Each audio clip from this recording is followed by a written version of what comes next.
Hey guys, welcome back to invest mindset.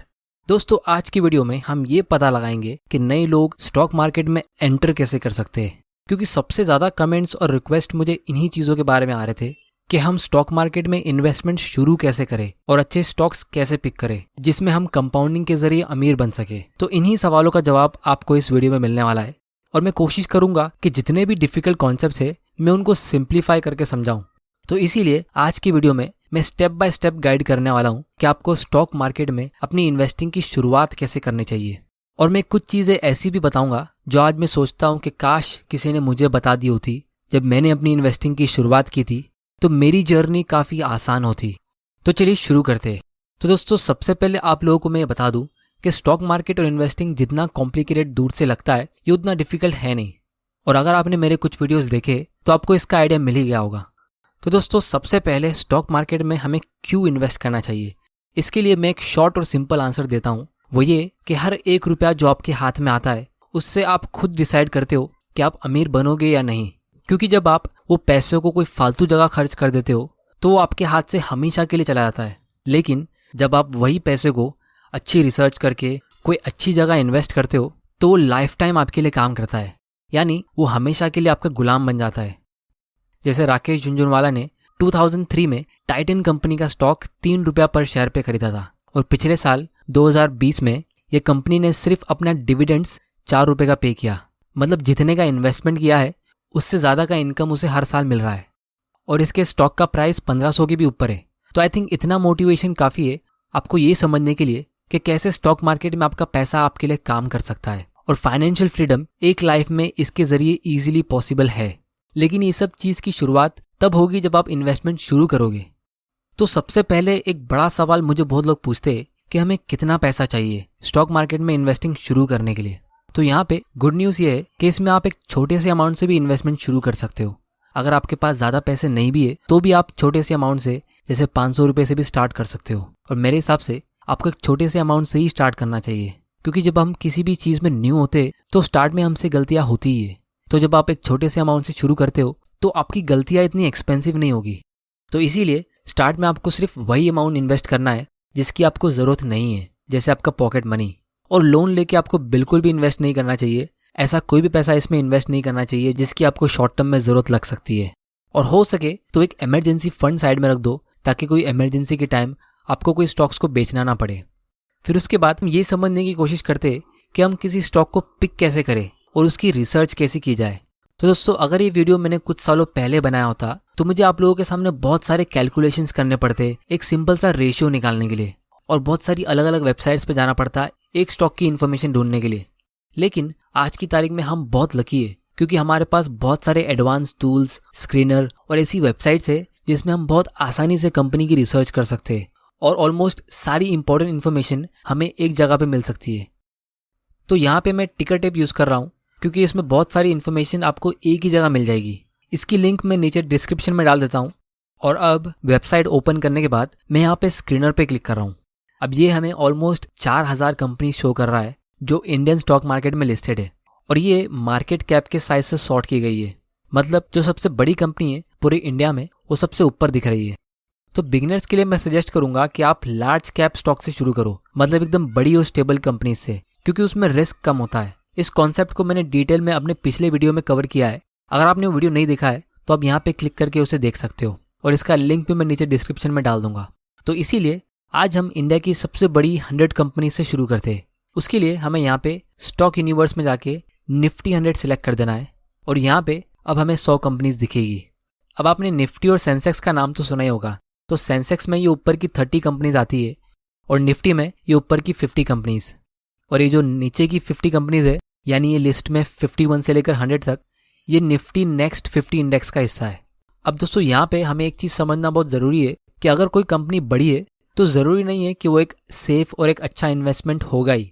ये चीज़ हम थोड़ी देर में डिटेल में समझने वाले हैं, क्योंकि कंपनी की स्टेबिलिटी और क्वालिटी के लिए आपको थोड़ा सा कॉमन सेंस यूज़ करना पड़ेगा और जो इन्फॉर्मेशन आपके पास अवेलेबल है उसे भी। तो अब स्टॉक को पिक करने से पहले हमें एक सेक्टर को पिक करना होगा, जिसमें मेरी पर्सनल सजेशन यही है कि आप साइक्लिकल सेक्टर्स और कैपिटल इंटेंसिव सेक्टर से दूर रहो। साइक्लिकल सेक्टर्स मतलब ऐसी कंपनीज जो अच्छे मार्केट के टाइम बहुत अच्छा करती है लेकिन बुरे मार्केट के टाइम बहुत स्ट्रगल करती है, जिसकी वजह से इनके स्टॉक का प्राइस खराब मार्केट में सालों साल नीचे रहता है। तो शुरुआत में आपको इतना ज़्यादा स्ट्रेस लेने की ज़रूरत नहीं है। और दूसरी है कैपिटल इंटेंसिव सेक्टर, जिसमें बहुत ज़्यादा कैपिटल लगता है, जिसकी वजह से उसमें अनसर्टेनिटी बहुत ज़्यादा होती है, जैसे एनर्जी, ट्रांसपोर्टेशन, इंफ्रास्ट्रक्चर। अब दोस्तों कुछ न्यू इन्वेस्टर यहाँ पे कहेंगे कि ये सारे सेक्टर्स तो अच्छे होने चाहिए क्योंकि इंडिया अभी ग्रो हो रही है और गवर्नमेंट भी इसमें बहुत ज़्यादा इन्वेस्ट कर रही है। तो दोस्तों जब मैंने अपनी इन्वेस्टिंग की शुरुआत की थी तब भी मेरी यही थिंकिंग थी, लेकिन इसमें होता ये है कि इन्वेस्टमेंट हो तो जाता है लेकिन उसमें से उतना रिटर्न मिल पाएगा कि नहीं हमें वो नहीं पता। तो ये इंडस्ट्रीज ज़्यादा रिस्की होती है। अब लोगों को इसका मैं लाइव एग्जाम्पल इस वीडियो में दिखाने वाला हूँ कि मैं ऐसा क्यों बोल रहा हूँ। तो उसके लिए हम यहाँ पे हैवी कैपेक्स वाले सेक्टर्स सिलेक्ट करते हैं, जैसे रियल एस्टेट, एनर्जी, और यहाँ फिल्टर में हम ये वाला रेशियो सिलेक्ट करते हैं और साथ में लास्ट 5 ईयर का एवरेज भी सिलेक्ट कर देते हैं। अब ये जितने भी रेशियोज है, ये हर एक रेशियोज इन कंपनीज के बारे में कुछ ना कुछ बोलने की कोशिश करते हैं। कुछ रेशियोज बहुत ज़्यादा इंपॉर्टेंट होते और कुछ इतने इंपॉर्टेंट नहीं होते, लेकिन जो इंपॉर्टेंट रेशियोज है हमें उनको एनालाइज करना बहुत ज़रूरी है और इस चीज़ को मैं आने वाली वीडियोज़ में डिस्कस करूँगा। तो अब आप इन कंपनीज का रिटर्न ऑन इक्विटी देख लो। रिटर्न ऑन इक्विटी का मतलब होता है कि कोई भी कंपनी ने अपने इक्विटी इन्वेस्टर्स के हर 100 रुपये पे एक साल में कितना रुपए का प्रॉफिट कमाया। तो अगर किसी कंपनी ने उसके इन्वेस्टर के 100 रुपये पे सिर्फ 5 या 7 रुपये का प्रॉफिट अर्न किया तो उससे अच्छा वो इन्वेस्टर्स एफडी में इन्वेस्ट कर लेते, उनको इतना टेंशन लेने की जरूरत नहीं पड़ती। तो कोई भी कंपनी का रिटर्न ऑन इक्विटी अगर सिंगल डिजिट का है तो वो बहुत बुरा सिग्नल है। उसका मतलब ये है कि वो कंपनी अब तक इन्वेस्टर्स के पैसे को सही ढंग से यूज नहीं कर पाई है। और यहाँ पे आप देख सकते हो ये सारी कंपनीज का आरओई सिंगल डिजिट में है, कुछ कंपनीज का माइनस में भी है, मतलब प्रॉफिट कमाए नहीं है। अभी जितने भी रेशियोज है ये सब पास्ट के, अब नो डाउट फ्यूचर में हो सकता है ये कंपनीज अच्छा कर ले, उसके लिए आपको कंपनी की एनुअल रिपोर्ट पढ़नी होगी, लेकिन पास्ट परफॉर्मेंस से भी हमको बहुत कुछ सीखने मिलता है। क्योंकि समझ लो आपको कंपनी के एचआर हो और किसी कैंडिडेट का इंटरव्यू ले रहे हो, तो आप इंटरव्यू के लिए उन्हीं लोगों को बुलाओगे जो कॉलेज में अच्छे मार्क्स से पास हुए, जिनके पास अच्छा एक्सपीरियंस है, जिनका पास्ट का ट्रैक रिकॉर्ड अच्छा है, और फिर उन अच्छे कैंडिडेट्स में से इंटरव्यू करके एक को सिलेक्ट करोगे। आप 4000 लोगों का इंटरव्यू तो नहीं ले पाओगे। मतलब ये कि हम इन 4000 कंपनीज के एनुअल रिपोर्ट नहीं पढ़ पाएंगे। तो इसीलिए हमें एक अच्छा फिल्टर यूज करना पड़ेगा ताकि हम ऐसे खराब कैंडिडेट्स को एक्सक्लूड कर दे। इसीलिए बिगिनर्स को ऐसे सेक्टर्स चुनना चाहिए जिसमें रिस्क कम हो। अगर हम एफएमसीजी सेक्टर में आते, मतलब फास्ट मूविंग कंज्यूमर गुड्स, तो हम यहाँ पे कंज्यूमर गुड्स सिलेक्ट कर देते। और अब आप इन कंपनीज का रिटर्न ऑन इक्विटी देखो। इस सेक्टर में ऑलमोस्ट सारी कंपनीज का आरओई एकदम अच्छा है और ये एक बहुत ही इंपॉर्टेंट रेशियो होता है कंपनी को एनालाइज करने के लिए। तो अब हम यहाँ पे एक रैंडम कंपनी उठा लेते हैं यही सेक्टर में से। अब मैं यहाँ पे कोई स्टॉक का रिकमेंडेशन नहीं दे रहा हूँ, मैं ये स्टॉक सिर्फ एजुकेशनल पर्पस के लिए उठा रहा हूँ। क्योंकि जब भी हम स्टॉक मार्केट इन्वेस्टिंग की बात करते तो लोगों के दिमाग में सबसे पहले वही स्टॉक्स आते जो न्यूज़ में चर्चा में होते, जैसे Adani green, yes bank, Vodafone.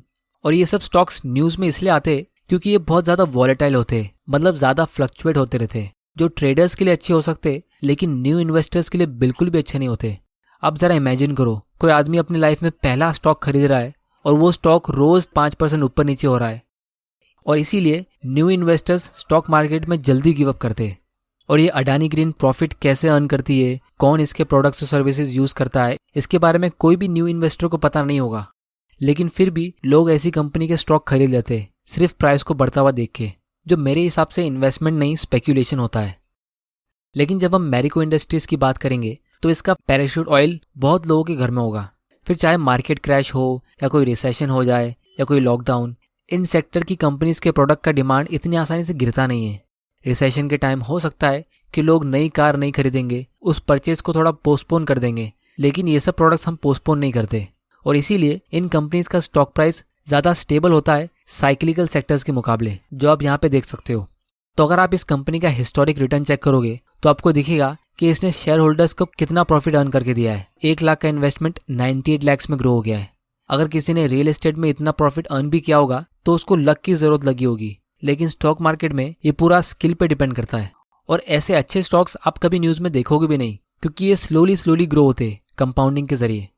तो दोस्तों फाइनली न्यू इन्वेस्टर्स के लिए मेरा इंपॉर्टेंट मैसेज ये है कि अगर आपको कोई भी स्टॉक में परमानेंट लॉस ऑफ कैपिटल का चांस लग रहा है, मतलब आप कॉन्फिडेंट नहीं हो कि एक कंपनी फ्यूचर में सर्वाइव करेगी भी या नहीं, तो वैसे स्टॉक को आपको अवॉइड करना चाहिए।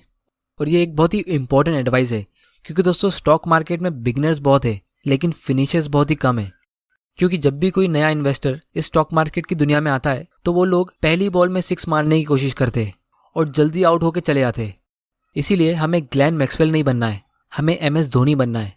मतलब स्टार्ट में थोड़ा संभल के खेल लेना है, अपना विकेट बचाना है, यानी अपना एंथुजियाज्म और कैपिटल को प्रोटेक्ट करना है। और लास्ट में आपको ज़्यादा मेहनत करने की ज़रूरत नहीं पड़ेगी क्योंकि कंपाउंडिंग आपके लिए बड़े शॉट्स खेलेगा। दोस्तों ये चीज़ आपको कहीं और सुनने नहीं मिलेगी क्योंकि शायद वो लोगों ने खुद अपनी लाइफ में कंपाउंडिंग का मैजिक नहीं देखा होगा। तो उम्मीद करता हूँ आपको इस वीडियो से कुछ ना कुछ सीखने तो मिला होगा। अगर मिला है तो इस चैनल को सब्सक्राइब कर लेना और बेल आइकन प्रेस कर देना ताकि आप ऑटोमेटिकली नोटिफाई हो जाओगे जब एक नया वीडियो अपलोड होगा। आने वाले वीडियोस में हम एक स्पेसिफिक स्टॉक को चुन के उसे डिटेल में एनालाइज करेंगे। तो आप मुझे नीचे कमेंट करके सजेस्ट कर सकते हो कि मैं कौन सा स्टॉक या कौन सा सेक्टर पिक करूं। अगर आपको ये वीडियो पसंद आया तो इसे लाइक करो ताकि मुझे पता चल सके कि आप तक वैल्यू पहुंच रही है। नहीं पसंद आया तो डिसलाइक करो। आपका वैल्यूबल टाइम देने के लिए thank you and good bye.